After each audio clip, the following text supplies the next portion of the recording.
Hello and welcome to the Wichita Falls Museum of Art at Midwestern State University. I'm Tracee Robertson, the museum's director, and I will be your guide this summer as we dive deeper into the current exhibition, Visions of the West, on view at the museum through July 24th. This exhibition came about from a private collection loan of 4 paintings by artists associated with the Dallas Nine from around the 1940s. The time period and subject matter of these works sparked a dynamic story from the museum's permanent collection, which you see in the exhibition in art dating from 1845 to the present. This 1845 print is the exhibition's earliest work. It was made by printmaker Thomas Doney in order to copy a painting by George Caleb Bingham for wide distribution. Both were made around 20 years after some of the first renderings of Western North America were recorded by expeditionary artists who were hired to depict what they saw.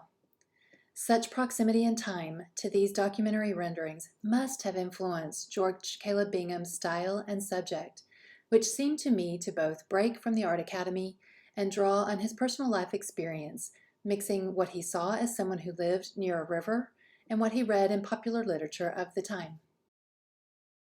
Bingham was born in Virginia and moved with his family to the Missouri River near St. Louis. He studied art in Philadelphia in 1838 and was inspired by fellow artists painting scenes of everyday life, in contrast to academic painting. Nevertheless, he became a portrait painter, until several years later returning to a subject he knew well, the river. Historian and retired museum director Ron Tyler tells us in his wonderful book, Western Art, Western History, that Bingham's first river paintings held symbols that spoke about the perishing of one way of life and the ascendancy of another, from the perspective of the American 19th century. The Jolly Flatboatman was the first painting in Bingham's flatboat series, based on, quote, distinctly American types that had already emerged in literature, end quote.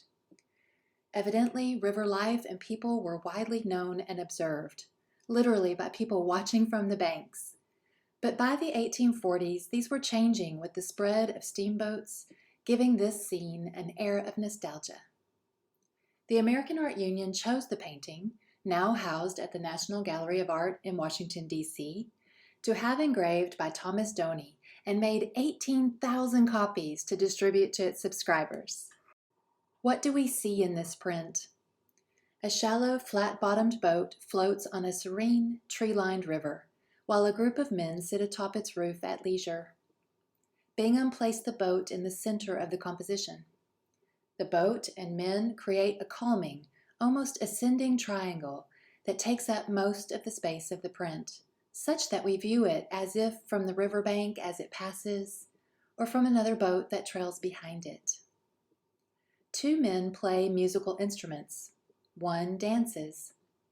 2 have their backs turned to us, and 3 look out, breaking the plane of the scene to lock eyes with us. Of these 3, one's expression is cunning, and the other 2 grave. In what I've read about Bingham, it seems he was prone to imbue his compositions with symbolic commentary about American political life.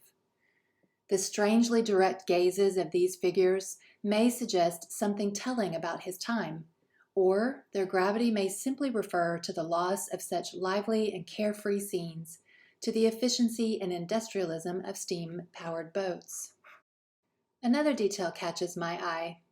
The dancing figure, thought to be drawn from a description of a well-known flatboatman of the time, and the musician who faces us, both have such delicate, small facial features, especially relative to their brawny bodies, as to appear doll-like and unreal. I find this odd for an artist with a foundation in portrait painting. Tyler gives us a clue in a period description of Bingham's potential model.